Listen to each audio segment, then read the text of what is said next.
Welcome to Cut the Bull, an insightful podcast which addresses the news of the day and the cultural issues plaguing our society, bringing logic and context to these topics and discussing solutions too real for mainstream pundits.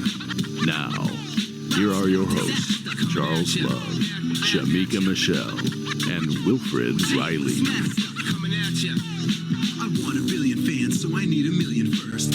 Hello and welcome to Cut the Bull. I am Charles Love alongside my co-hosts Shamika Michelle and Wilfred Riley.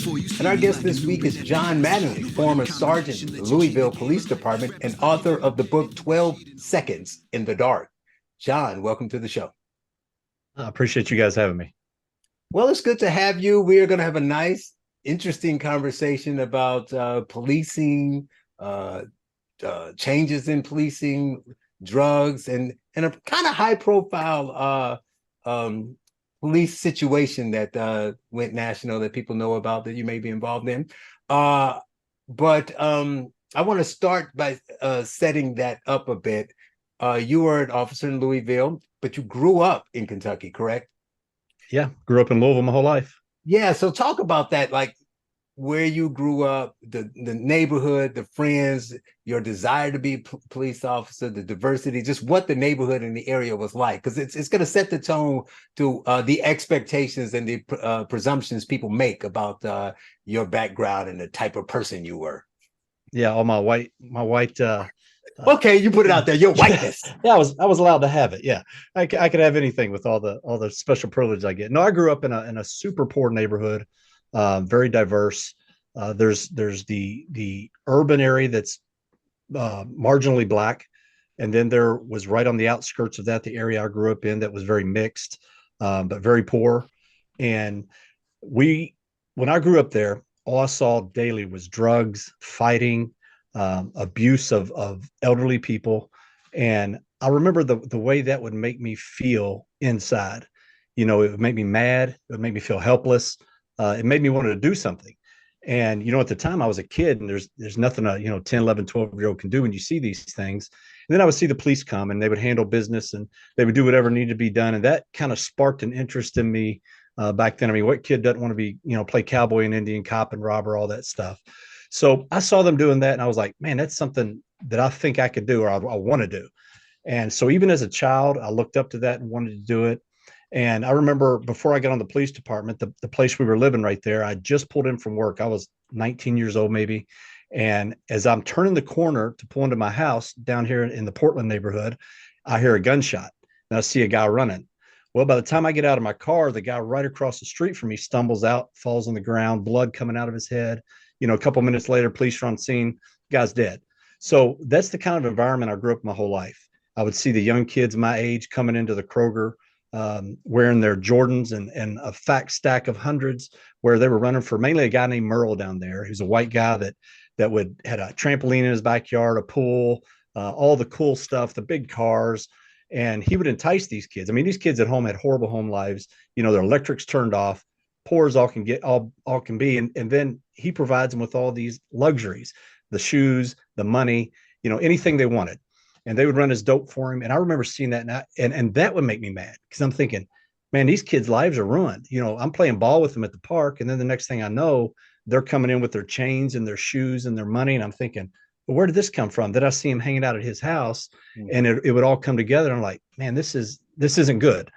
And so that kind of gave me the desire way back when I was young to do something different, to actually make an asset to society as opposed to drawing from it. And so that's kind of where my career kick-started at. And Will, you are a professor down there in the part of the country that most of us never see and don't know anything about. Anything you want to add to contextualize the Kentucky area and what it's like? Yeah, could you repeat part of that? I think the first part got cut off on my computer, maybe. Oh, no, I was saying that you being there in Kentucky, is there anything you want to add to how he described his upbringing, like from what you see there in Kentucky, what Kentucky life is like in certain areas? Well, there are two things I would say. One, I mean, that sounds very much like Louisville and very much like a few parts of Lexington and even Frankfort, the Holmes Street area near where I used to live. I mean, there's diverse hood areas. I mean, Portland is still in Louisville, still a diverse hood area today. I mean, yeah. I drove through there a couple days ago, and it's a mix of you got white and black guys, standing near the corner. I mean, I don't know what to say about that. It's you see a little more of that in the South than you might in the North. Right. And I will say that that's a common experience that you have as a working class kid. I mean, I obviously was born in Chicago, but I grew up in East Aurora, which is very nearby. And again, that's a working poor area. At the time I lived there, Aurora was the murder capital of not the country, but the Midwest. One year we had about 150,000 citizens. We had, I think, 38 gunfire murders. And it was very similar. I mean, you had a Bosnian community, black community, big Latino community. And yeah, wherever you have drugs coming into a situation where you had pre-existing youth gangs, I mean, you do have the old guy that kind of exploits that. I mean, a block down from me, we had this guy named Brad, who I suspect to this day might have been a pedophile, actually, but who would have all of these kind of 14 to 16-year-old guys hanging around in his house, his crib. And his pitch was actually that they were going to become professional skateboarders. I don't really want to go into the whole thing, but like, yeah, they sold drugs. It was well known that if you were actually a junkie, you could go down there and get low quality Coke or X from them. And there were basic amenities in the house which might not have existed in a lot of these kids' homes. So there are two levels. One, yeah, that sounds like a lot of Kentucky today, and two, I think that's almost a universal experience. If you're a working class kid, some people get just the black version. Some people get probably the trailer court experience, just the white guy version. And a lot of people get the integrated mid-sized city version that he's describing. I mean, I did myself. So yeah, there's not too much to say about that. It's always good to see someone, come out of that, get a job, go forward. So Right. kudos. Yeah. Yeah. Well, I guess we should get the interesting sizzling part that everybody wants to talk about out the way, but I do want to come back to policing in general and some of the other things that I mentioned. First, I got a bone to pick with you though, John. I want to ask you why you wrote the book. The book is 12 Seconds in the Dark. And then I'm going to have Shamika give you the first question. But the bone I have to pick is, so I think I've said on this show once before, but in other interviews, that I don't say the person's name that made your case famous because I refuse to relent to the leftist nut jobs. And if they demand that I do something, I won't do it. But now I'm be forced at some point in this episode to say her name. So, John, why did you write the book? Oh, that's simple. For almost a year, we had a gag order on us. We couldn't talk. The complete narrative was spun by Ben Crump and the local attorneys. It's all money grab for them. And while a lot of people that came and protested may have done it with a good heart and good sense because they only heard one side of the story, that wasn't the story. I mean, it wasn't even relatively close. Our mayor at the time was a super progressive mayor, Greg Fisher. And if anybody knew anything about the inner workings of Louisville, he had his thumb on everything. Nothing got approved. I don't care if it was fire, police, EMS, public works, the garbage men. It didn't matter.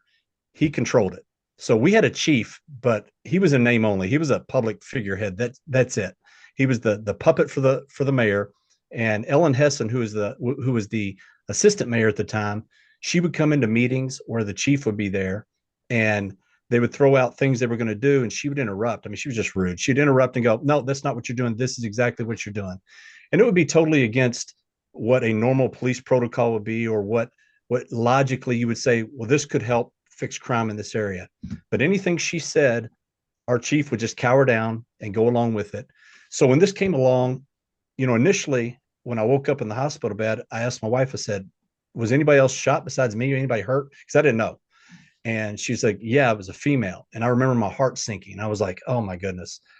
Number one, that's every cop's worst nightmare, shooting someone who doesn't deserve it or by accident, just caught in the line of fire.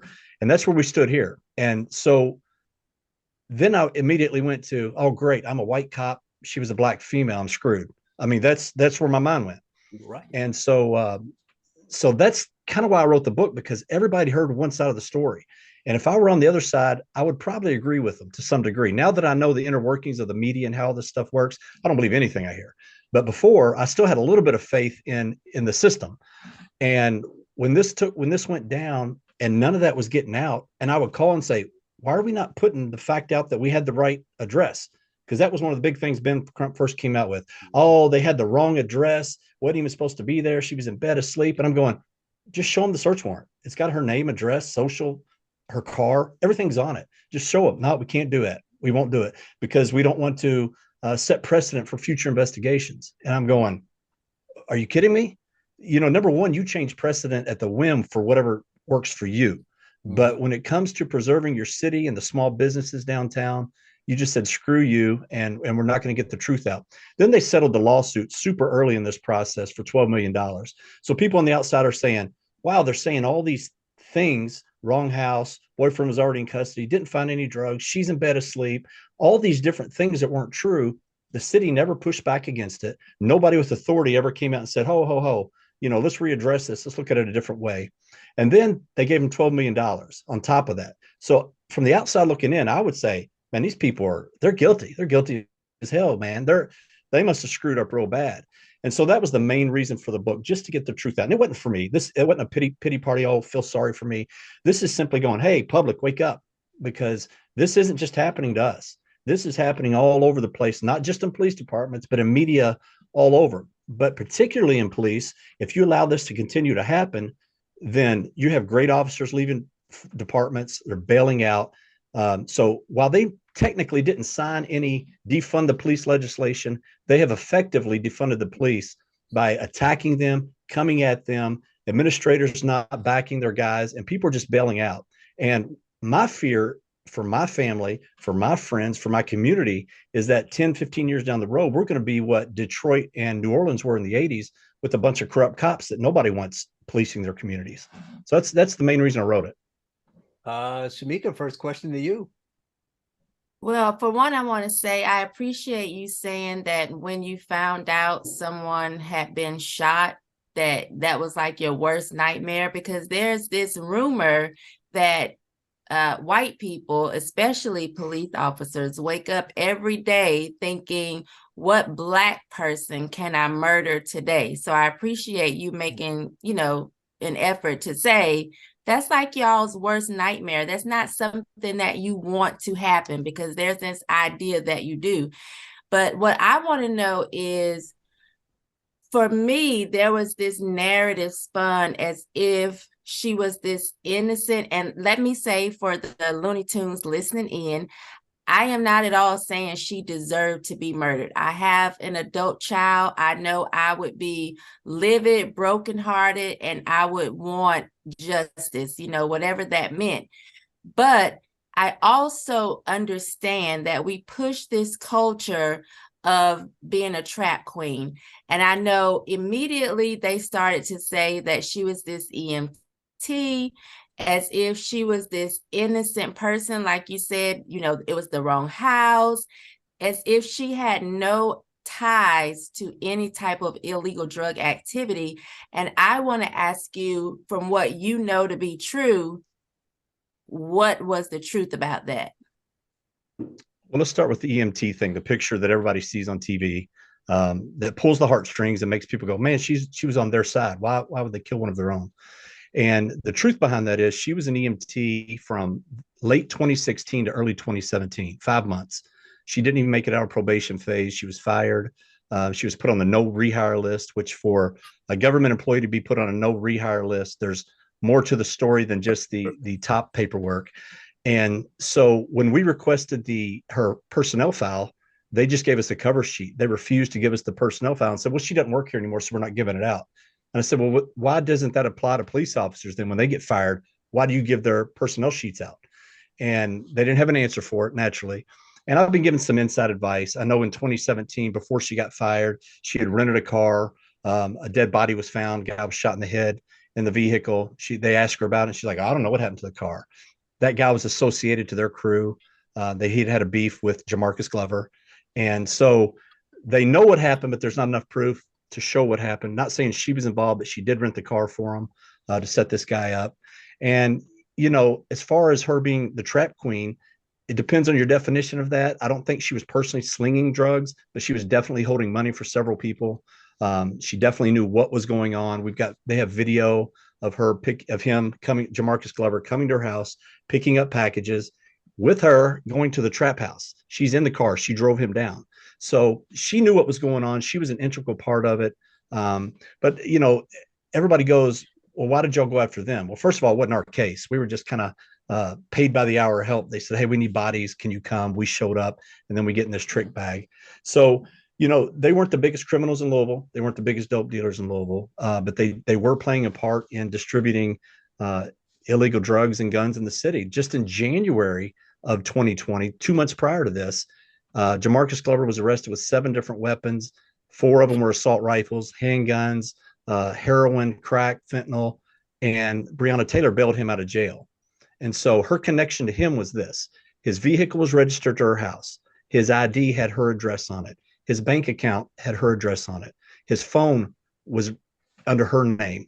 And when she bailed him out, she said on the paper when she signed it for, taking responsibility for him, that he lived with her and gave her address. So everything pointed back to her with Jamarcus Glover and this crew.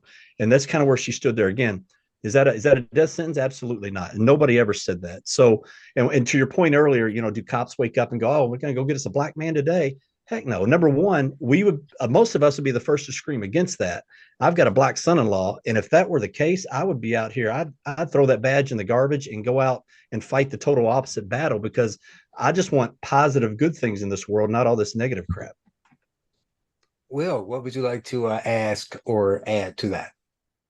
Yeah, well, I'm definitely going to ask a question, but yeah, a lot of what I was going to say is kind of what Shamika said, and it gets into how the narratives are spun around all these crazy stories. I mean, in this particular case, yeah, just like we all saw Michael Brown's graduation gown. I mean, we all saw Brianna Taylor. I mean, the picture at the EMT or the pre-nursing graduation. I mean, hospital robes, that kind of thing. My understanding is that, yeah, what you guys have said is accurate. I mean, the address, all the information given on the warrant was correct. I mean, when I did some background research on this case for one of my upcoming books, I mean, the nickname for this guy Glover in the Louisville area was Chop or El Chapo. I mean, he wasn't you're right, he wasn't the biggest dealer in town, but he was certainly at that half-kilo level. I mean, he had multiple weapons. She was the long-term partner of this guy. I didn't know if I was going to bring up this fact on the show, but yeah, I mean, there was a corpse, headshot, body execution style death found in her car. That's one of the reasons she's not in the medical field anymore. So, I mean, what essentially happened is that officers responding to a warrant, as I understand, and obviously Mr. Mattingly might respond to this, but officers responding to a correct warrant went to an address, and her new man didn't know what was happening. Maybe thought it was people associated with her past partner and started a gunfight. I mean, essentially fired through the door and shot one of the officers, which was you, correct? Correct. And it You know him well. Yeah, I mean, that's a problem. Yeah, you shoot a cop, and I mean, it's so. I think that there's getting to kind of the query here, but I mean, the storyline about this was essentially like young nurse murdered for no reason. The actual reality is someone involved with fairly large scale drug gang for a pretty good chunk of time that several of us have researched before the show was someone who was targeted with a warrant. And when the police showed up to serve the warrant, pick people up, I mean, the officers were not just shot at, one of them got shot. And the presentation of this was somehow that there'd been an act of racism against black people. And of course, it's a tragedy whenever anyone dies. I mean, I agree with both John and Shamika. I'm probably less sympathetic than either one of you, honestly. But I mean, like, we're as humans, we're supposed to say that. I go to church sometimes, so of course no one wants that. But I guess the question would be, you can only speak probably on your perspective as a public servant in Louisville, but why are these cases spun as they are, or in the context of our city right next to me, why was this case spun as it was? I mean, as far as you can tell, why did the chief, for that matter, the mayor, who's a liberal, but I've met him, seems like a normal guy, why did people go along with this and say something that's so obviously false, that's now coming out in conservative media, so on? Man, the only thing I can think of is we were right in this 2020 election cycle, right? So you had Breonna Taylor in March, you had Ahmaud Arbery in April, then you had the pinnacle, George Floyd, in May. And I think it was just kind of a firestorm. I think in the beginning, the mayor honestly thought, I'm giving him the benefit of the doubt here, but I think he thought like I thought. COVID shut the country down on March 13th, the day this incident happened. And in the back of my mind, I thought, man, I'm screwed. But we've got a chance here that with the president being on TV every day, the governor's being on TV every day, the mayor on TV every day, talking COVID, that's all you heard, that this was going to kind of get pushed to the back. And it did for a while. And then after Ahmaud Arbery happened, then you had one of the lawyers on the mother's case against the city. She had done an internship when she got out of college with Ben Crump down in Atlanta. And her statement, she got on the news and said, I called Ben and said, hey, we've got a black female here. She's not getting the national publicity that Ahmaud Arbery is. Can you do something about it? And naturally, dollar signs went off, and he's like, sure, jumped right on it. So that's when you got if you run for Ahmaud, run for Bree. That's where that started. And that kind of brought the national spotlight in. And then it really exploded probably about a week before the George Floyd thing did, with the inaccuracies in the warrant, or the question marks that came up. And that kind of added fuel to the fire. And then once George Floyd happened, things just erupted, that, Pandora's box was open. You couldn't go back in it. Oh, you were going to correct something earlier. You said something about like it was something through the Wasn't door. through the door. Okay, Yeah. So once the door opened and I cleared the right side of the room, when I went to step to go through the doorway, that's when I met Kenneth Walker, about 25, 30 feet down a hallway, pointing a gun straight at me. And as I turned the corner, he pulled the trigger. Then he cowardly dove out of the way and left her standing in the hallway. And when she tried to follow him in the room within these split seconds, that's when she got struck and went down. So she wasn't in the bed sleeping. Is just what I No. wanted. I was just going to say that. Let's clear. Since you talked about the narrative, let's clear some of the other narrative up. Because Julianne, I don't know about you. You look like a trustworthy guy, but Julianne Moore told me that as a black man, we're dying in the street and we're being shot in our beds. So, you already said that she was on the warrant, and now we know that she was not in the bed. But the other two, there's several things, but the two other biggest things that we hear is that the warrant was a no-knock warrant, and you all kept changing your mind about knocking, whether you knocked or whether you didn't knock. Well, we had a no-knock warrant, but we decided to knock. And then that you didn't really knock that loud because nobody heard it, right? So he claims he didn't know it was the police and he didn't knock. So did you only knock once, like you were at a friend's house, or was it the regular police knock we see on the TV? It was in an apartment building. Did anybody else hear it? And if so, I know this because I read the book. Why didn't it? Let's say hypothetically that there was a neighbor that came out of his apartment because of all this noise, yelling at you and saying, keeping it down.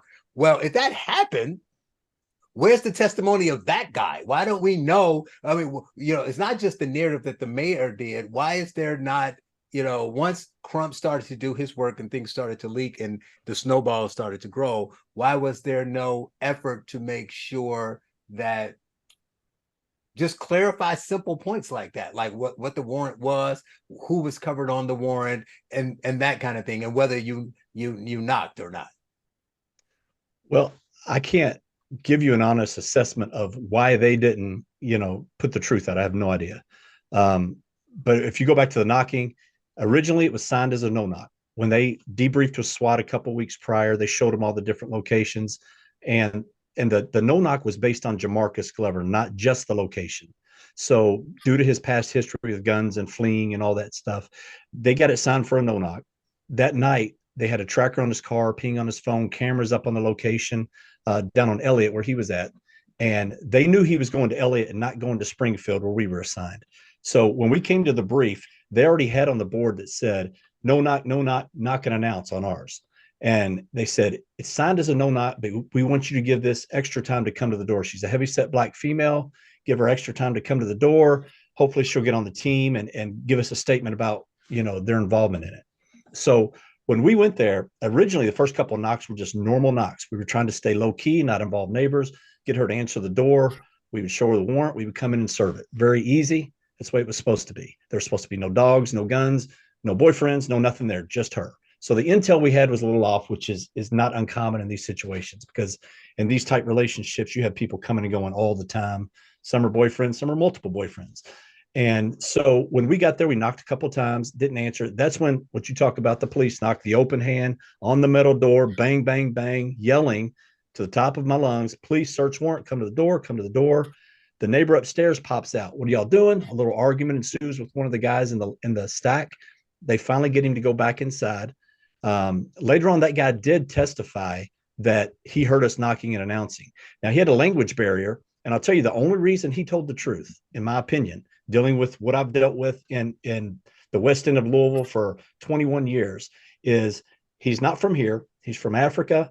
And he didn't have that same pressure of, you don't talk about people in your neighborhood or you're the rat and they come after you. So when the police come, just like you show up, there's 150 people at a skate party. some guys get shot, you show up and nobody saw anything. That was kind of the same thing that happened here, because initially the neighbor right next door to her, his first statement was, I heard you guys yelling and knocking. I thought you were knocking for me. I came to the door. As I got to the door, that's when the gunfire started.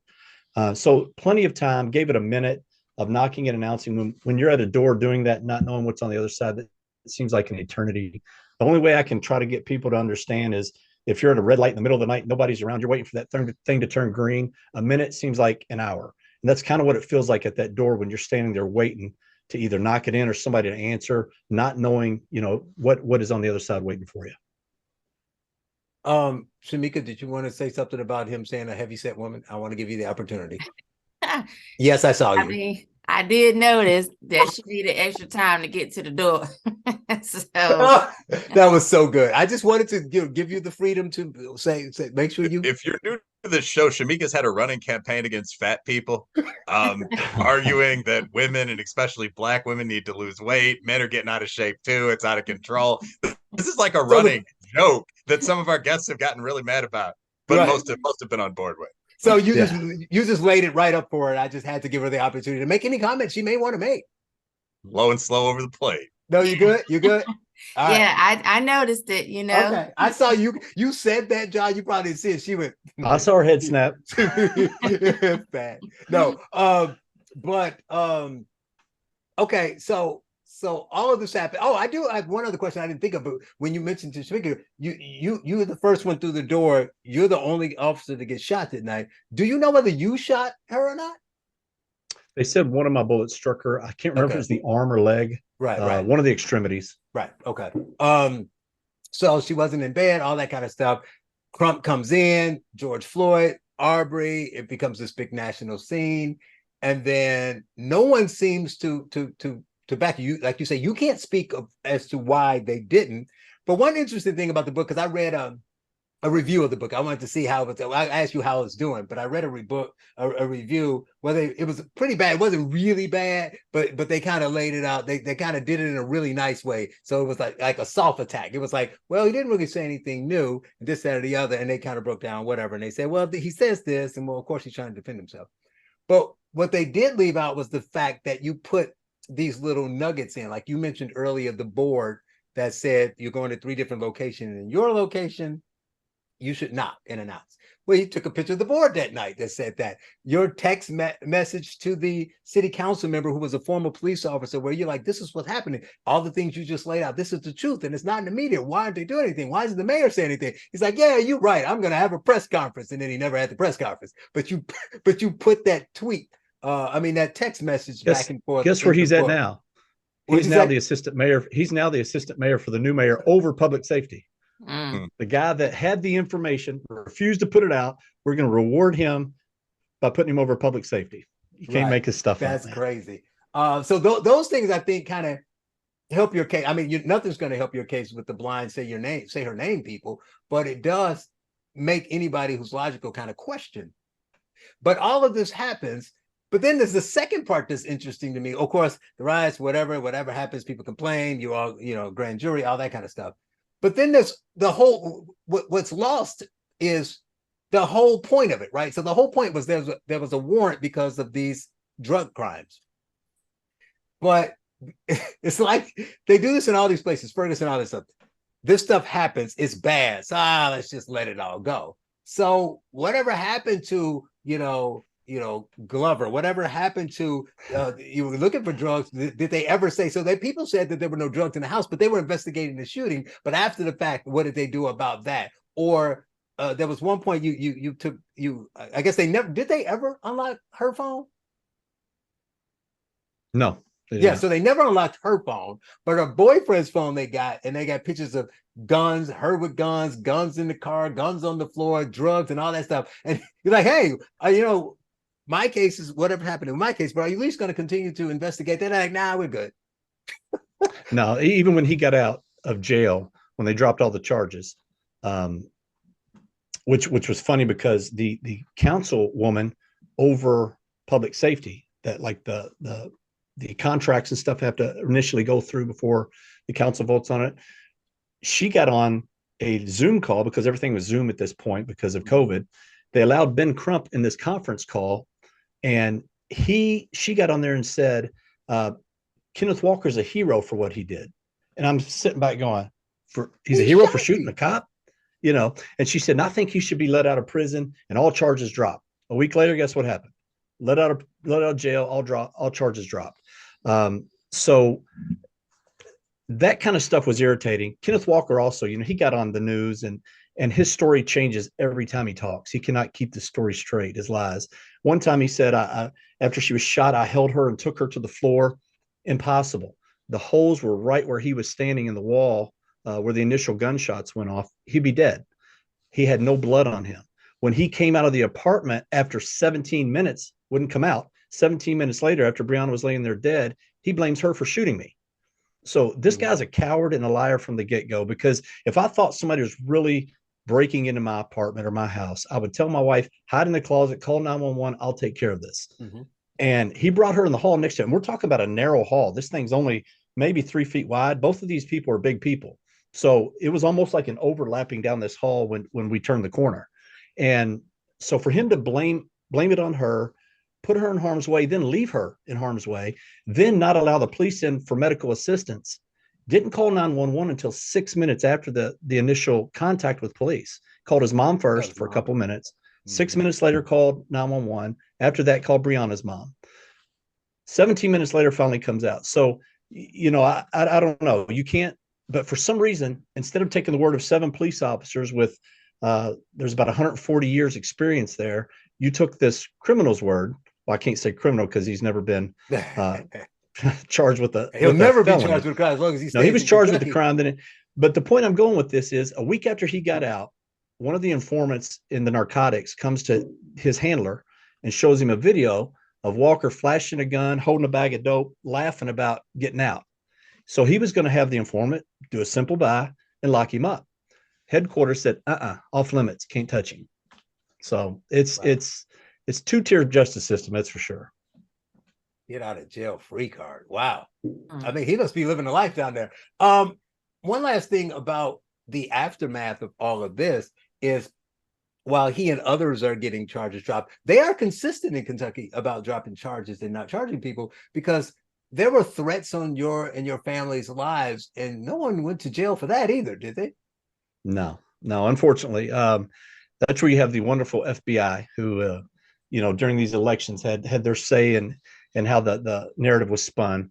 And so when the first threat came in, it came in through our narcotics detectives, through one of their informants. So dealing with informants most of my career, you kind of we always joked and said, man, it's about a 10% rule. If they say you're going to get a kilo, you might get an ounce, or, you know, 10 pounds, you might get a pound, because they always want that home run. They always want that big payday. They're criminals too. And so when the first text came in to that detective, he sent them to me, and it used my name specifically.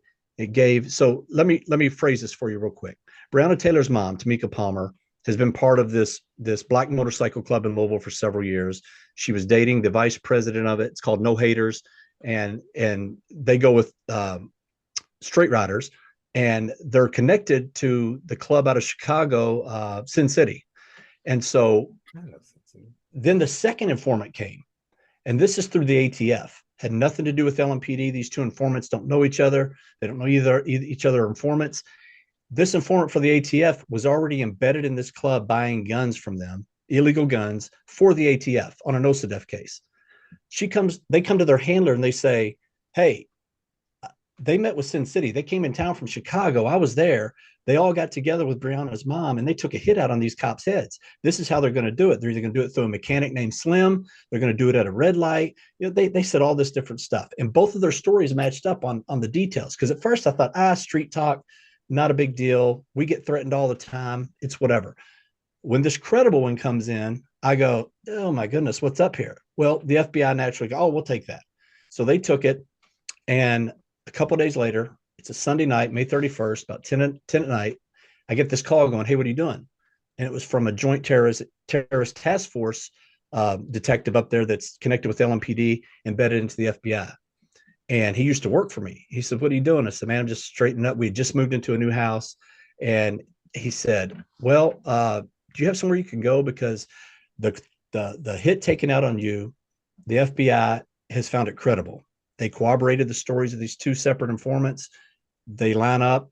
They said her birthday is June 5th. They want to have something to celebrate at her balloon release. And that celebration is one of you cops or your family member is dead. So we got moved out of our house about 2 a.m, a huge train of cops and people getting shipped off to different locations.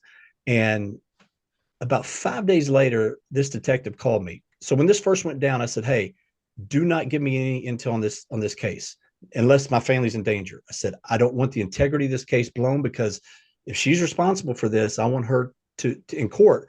So this can't be scrutinized. No problem. Well, she couldn't do it anyway. So about 4 or 5 days later, he calls me and said, hey man, something's going on. Something's weird. And I'm like, what are you talking about? He said, well, the bigwigs, the bosses from downstairs are starting to come up to the floor to ask questions.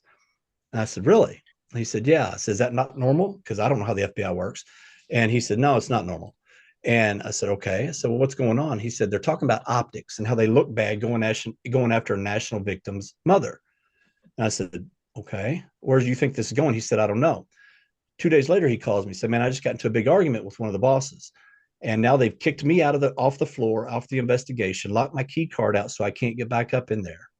And he said, I think they're going to close the case. I said, get out of here. There's no way the FBI is going to close the case on hits taken out on cops. I mean, we were moved from our homes. We have 24-hour security. How would they just drop this case? This doesn't make any sense. He said, I'm just telling you, something's off. A couple of days later, calls me back and says, this is about day 10 or 11. He said, man, the case is dropped. They closed the file on it. The case officers or the case agents are pissed off. They're mad. They're furious, but it's out of their hands. Everything's locked up. And for the FBI to close a case and not just put it dormant, because a lot of times they dormant a case, they'll put it to the side because it's hard to get it reopened through DC once they close a case. They always keep their cases open for years. Even the ones against us are still open. And so he said, it's closed. They can't have access to it. I said, there's no way. So I called my attorney. We started reaching out. And during this whole time, the FBI never reached out to us. Their victim advocate group that they're supposed to do never reached out to us as victims, never talked to us. The FBI refused to take our calls. I tried to meet with them in person. They refused. They wouldn't talk to my attorney. Yet at the same time, they're meeting with Christopher 2X. They're meeting with Ben Crump. They're meeting with some underage, I can't remember the name of it, some coalition. It's young Black people for justice rights. And they met with them to brief them on the case. And I'm going, wait a minute, you're allowing all these outside forces to come in and giving them intel on the case, and you refuse to let us, the ones who are victims in this case, get a shot at it. And so this went on for 2 or 3 months before my attorney finally got the true answer that yes, the case had been closed. We were lied to by the AUSA several times. I've got it all on email. And when we fired back, some of my candor, they didn't like it. But it's not their family's life at risk. It was mine. And so it was disappointing to see that. The case, the SAC over Louisville has since been promoted to DC. And what makes that interesting is Amy Hess was the highest ranking female official ever in the FBI. She was promoted to DC under Jim Comey. And when she retired, she came to Louisville. That's where she's originally from. And she went to work for Louisville Metro Government as our public safety director, which is what David James is now. And so she's also a very leftist, progressive type person. Left the FBI, comes to work for Greg Fisher. That's in December. This happens in March. She's best friends with the SAC at the FBI in Louisville. They worked together. He worked for her several different times during their career. Suddenly, she's talking to him, and this case disappears. And then he gets promoted to her old job in DC. So I'm not very smart, but I can usually put puzzle pieces together okay. And, you talk about optics looking bad. That looks very bad. And the funny thing is, usually if you call them out on something, the feds, they'll snap back if it's not right, or they'll hound you. I have talked about this. I wrote it in my book, and not one time gotten pushback from the FBI, which says something to me. I don't know about if you guys deal with that much. Will, you might know a little more about it, but it's just odd for them to not push back and at least reach out to my attorney and say, hey, time to shut his mouth, because that's happened, but it didn't happen on this. Will, yeah, you want to add on the case? Yeah, so a couple things there. I mean, so I think all of us would be interested in whether any charges ever happened, and a little bit down the line, but whether any charges ever happened in any of these cases. I mean, Sin City, I'm from Chicago. I've heard the name. Like, were any of the people that took out the hits ever charged with anything? But in terms of like, just a quick comment first, I'm not actually especially surprised this happened.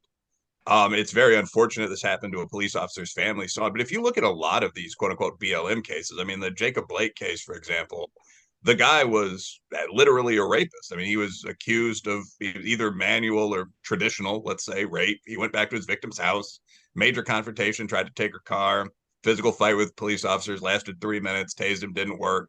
He was finally shot. This was a non-fatal shooting. And there were a large number of charges, I think 4. All those were dropped. And the storyline now is that Blake and the former victim slash girlfriend have decided to get engaged and work together against police violence. So, I mean, like, in a surprising number of these cases, there's almost an element of dark humor to it. But like, you can tell that there's some forces behind the scenes in local politics or even national politics that just swept this off the board. You can't have the selected victim, out here facing multiple real felony charges or facing the ability to be exposed in open court. And I mean, this actually leads into my question. So, like, there's been an effect of all of this, like following the entire near decade of the Black Lives Matter movement. A lot of people don't know this, but the black murder rate's roughly doubled. I mean, it's always higher than the white murder rate, but I mean, it went from originally something like 14 or 15 per 100,000. If you're looking at 2012, white murder rate in the USA is pretty high, so maybe that's 4, 5 per 100,000. I don't have the figures right in front of me, but the black murder rate right now is about 30 to 32 per 100,000. It's just shot up. No one's ever talked about this. And each one of these cases, except in some sort of right-leaning media like ours, is sort of presented as one of the victim narratives that society changed as we, fought back against or something like this. The reality is that most of these cases were just sort of made up stories. And as we pulled back policing, I mean, as police stops declined by in a lot of cities, almost half, crime, especially black crime, skyrocketed. And so a lot of people got murdered. White murder rate went up a little, but most of those people, most of those black bodies, quote unquote, most of those bodies were black. Black Lives Matter got a lot of black people killed. Point of all this, I guess, would be one short question. Was anyone involved in this? For example, the bikers ever charged with anything? And 2, what does crime look like in Louisville right now? Like, I know this a little, but I don't know the actual numbers. I mean, is that down, to throw a real softball, or is that up? What is happening? Oh no, it's way up. Number one, nobody was ever arrested. The only person arrested in this case was Kenneth Walker. Again, his case not only dropped, and the city gave him $2 million. So, yeah. For what? For emotional distress. Trauma would be the usual. Yeah. And I said, well, can I get 10% of that at least? Since I was actually shot. I got shot. Said, go pound sand, go away. Doesn't count. My white privilege got in the way of that one, I guess. Right. So, you talk about murder rate in Louisville, or crime in general, man, through the roof. I remember in 2019, I think we had 110 homicides, something like that. 2020, 172 with over 700 shootings. And then the next year, I think it dropped down to 165 or something. This year, it's looking like it's going to push even past that. So no, the crime rate's way up. Carjackings are off the hook. Just a couple of weeks ago, a dude tried to carjack 2 undercover cops, and he paid with his life. So there is some poetic justice every now and then. But if I can jump in, sorry, if I can ask one quick question. Out of 170 murders in Louisville, as someone who's on the ground working as a police officer, how many of those would be white guys? I had the numbers at one time. I put them on my Twitter. It was very low, maybe 27. Yeah, really, 15, 20. It wasn't many. I've got the number somewhere. I'll have to look it up and send it to you. That's high compared to Chicago. That's what I was going to say. Like, yeah, so whites in the South actually have a fairly high crime rate. In Chicago, out of 100, it'd be like 5. Right. Yeah, like the doubling in murder is almost entirely black, and that's just something that could be way supposed to talk about. No, you're probably trying to be right. I was trying to be kind. I'm not really sure. I remember it was very low compared to the other. We still got white criminals in Kentucky. I like that diversity. Right. All colors in the jail. But since we're talking about crime, I do have one last thing I want to ask you. I was going to ask you that. We'll ask that question. So here's another thing. you were doing, I mean, you were there to do a raid because of drug dealings, and you were working in narcotics for years. And so the issue of drugs, I told you I wanted to ask you about that, working in drugs and seeing both sides of that. And it's interesting. David Marcus, who's been on the show, he wrote an article recently about going to Philly and the near dead looking zombies he found. He actually called 911 because he thought a guy was dead. Someone ran and got some Narcan, and he was not dead. But this drug problem, you got all the opioid crisis, a lot of it in the Midwest, in Indiana and in Kentucky and things of that nature. And people who don't do drugs and people who live on the coast look at it kind of like just a fun recreational thing you do at Studio 54. I'm sorry, did I age myself? So I asked, it's like, but what do you do about, and I don't have the answer, but you see it much closer than we do. And I just get concerned about what do you do about crime, about drugs, because you got a segment of the population. This is one thing politically, left and right, they kind of agree on we should legalize, it's not a problem, whatever. So but the narrative seems to be, don't arrest the addict because it's an addiction. Okay. Don't arrest the guy on the street corner because, he's being pulled in by the guy with the trampoline and the swim pool, right? And then Trump jokes about killing drug dealers, and people look at it like it's crazy. It is kind of crazy, but they act like he was talking about the street guy. He's really talking about cartel. But you can't do that because, that's crazy. So you can't really stop that. So if we can't stop it on any level, and police should leave it alone, but then people are dying, and obviously there's a criminal element to it. So what can you do? What did you see? Like, what is the dark side of the drugs? And then what can you do about it? Since it's, we don't really, the war on drug was a bust. But if we don't do any policing on it, and then we just let the people just wander the streets aimlessly and don't do anything, that doesn't seem like a really humane solution either. So what would you think from being in narcotics and seeing, is it worth going after certain people and arresting them for, drug trafficking? Well, it used to be more worth it because at least you would keep some of them in jail for a little bit. Right. But now I'm beginning to wonder if it's worth it, because half the time they'll even reject the citation for putting them in jail and be like, nah, just let them go, write them a citation, give them a ticket, come to court. But my view on that, personal view, is not to legalize it. You got criminals and libertarians who want to legalize everything. And I look at it and go, well, there has to be some moral compass. There's got to be some stop point that you look at and go, okay, there's a limit. Because then where do you, the same with pedophilia, where does that end? Just because people want to do it, you let them do it. Just because people want to do drugs, you let them do it. Because if it were just hurting them, it would be one thing. If you want to hurt yourself, go to your house and hurt yourself all you want. Could care less. It's your business. But drugs don't just have that effect. That's why we have the carjackings. That's why we have the home invasions. That's why we have the theft. All this stuff culminates and pushes back. And a lot of your murders, it comes back to the drugs. And they say, oh, well, legalize it and all that stuff will go away. Not true. Look at like California. I deal with guys from Nevada, California, Washington State that I talk to still that say that stuff's gotten even worse because people don't want to pay the taxes and the high rates for the weed and stuff here when they can get on the street still a lot cheaper. So that stuff's still going on. And now these legal places are a bunch of fronts for all the illegal activity that's going on behind the scenes. So legalizing drugs isn't going to make our place any better. Look at the countries that used to legalize it now have pulled back and criminalize drugs because it was ruining their country. People weren't working, society just fell off. And so what benefit do we have as hardworking tax-paying citizens if the government's just going to allow the hoodlums to run free and take all of our stuff? So that's kind of where I stand on legalizing it. What was the second part of that question? Was there a second part? It was a long question. I don't know. I'm slow, so you got to keep your question. I think that was most of it. Just your well, let's see if something. How do we fight it?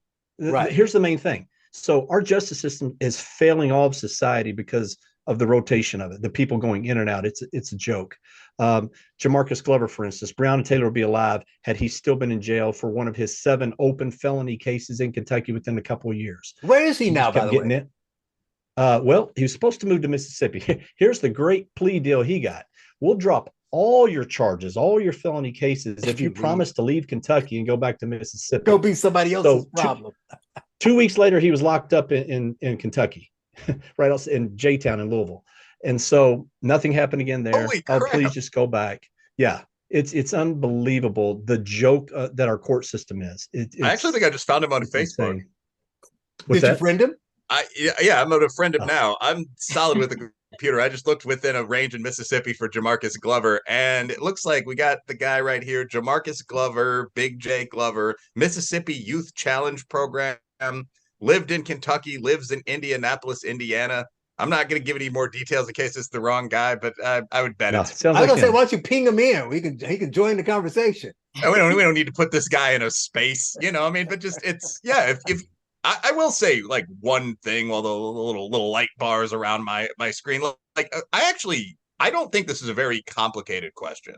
The solution to all this stuff, like whether or not drugs should be legal, whether or not you have the right to destroy yourself, actually is a morally complicated question. I dated an actual Wiccan, like a witch, quote unquote, for a while. And the Wiccan moral code is "and it harm none, do as you please." And it's actually almost impossibly difficult to enforce because that includes harm to yourself, so on down the line. So that actually is an interesting question. But the basic point of like, what do you do once adult citizens vote and you decide what the law is? Excuse the language, just enforce the fucking law. Like if you throw people in jail for a reasonable, real period of time, like 3 or 4 years, when they commit real drug offenses, trafficking, more than an ounce, whatever, and you make them dry out, that's how you fight drug crimes. It's not all that complicated. Countries from Japan to places we would think of as almost savage, Russia, do this. They do it fine. It works perfectly well. People say Portugal legalized drugs. They legalize some of them. For everyone that gets caught with anything else, you go to a really unpleasant dry out program. You do 6 months in jail. It works great. That's the solution. If you rob an old lady, you go to jail for 10 years. No, I mean, you're there's almost right. a That eugenic solution. element I to just it. don't think anybody we don't in our society now has the stomach for it. Yeah, we've The become courts too don't enforce soft. it. Yeah, I mean, it's like this is something like I actually grew up in the hood. I don't pretend to be any kind of tough guy, but did like reasonably well there. I came out, went to competitive environments, law school, trade, blah, blah, blah. Anyway, the point is like in all those situations, everything's just sort of baseline. Like you get fired and you're out on an ass if you don't make X amount of money. Like if you lose a fight, this negative thing happens. Policing obviously is an even more hard reality job. So I think there are fewer people today that have hard reality attitudes for whatever reason. I mean, military service is no longer mandatory. 1% of people are farmers. In political science, we try to figure this out. But the basic idea that you have to make people do things and that there's certain techniques that work to do that, and one of them is punishment, this is as real today as it's ever been. So if we just say, well, we can't punish people, what can you do with some poor guy that can't control his habit who's living on the street? Would you have the police harshly arrest him and throw him in jail? My answer is just yes. And if you won't say yes, if your city won't, what you're going to get is a goddamn Hooverville in front of City Hall, which is what you have in San Francisco, in Seattle, and Portland. It really is that simple. People like taking drugs and having sex in public. I mean, it's if you don't have to work and you get paid $1,000 a month to do that, people are just going to keep doing it. Someone has to kind of take them back into the working world. Yeah, make them stop. That's correct. Exactly. John, any last words? And if you want, you can tell us like, what happens at the end. I mean, I'm assuming you've retired from Louisville now. What's your next chapter? Yeah, so I retired. I travel around now and speak to mainly narcotics conferences, but to different organizations, kind of branching off into this unbreakable kind of mindset thing where you don't let tragedy control your life. You don't let it consume you. You don't let the hate and the bitterness take over you, kind of push it out. And that's kind of the theme, because you can go to a dark place real quick when you feel like the entire world is on, coming down on you. And I didn't want to be another statistic to the victim mentality. So I pushed back and said, man, we're just going to get through this. And it's just a decision I made. And it's pretty simple. It's hard to do sometimes, but it's pretty simple. And I just want to go out and encourage other people. I give them different advice, not how to not be like me, how to set yourself up prior to these events that where you can scrub yourself off the internet, put your stuff in a trust, all these different things that you can do to kind of protect your family. Because we as police, we're kind of used to all the negative. We're a little bit calloused. People threaten you all the time. You get into fights, different thing, but your family's not used to that stuff. Your kids aren't used to that. Your wife, your parents, when they get threatened, when their life is on the line, they handle it totally different than we do. We're ready to fight back. I'm like, give me an AR, let's go to war. I'm ready. they're like, oh my God, the world's coming in on us. And but so just a positive message trying to put out and wake people's eyes up, like I said about the book. And if they want the book, they can go to Amazon and get it. It's on sale for like $16 right now. Easy read, written by a dumb cop. So easy read. And I think they'll enjoy it and get the truth, because there's a lot of stuff that, we couldn't get into today that is in the book. Well, Sergeant John Mattingly, 12 Seconds in the Dark. John, thanks for joining us. Appreciate it, guys. I got a country to say, God bless the US of A, land of the free and a home of the brave. God get all of the praise. I got a country to say, cause I'm Patriot J and I'm saving the day.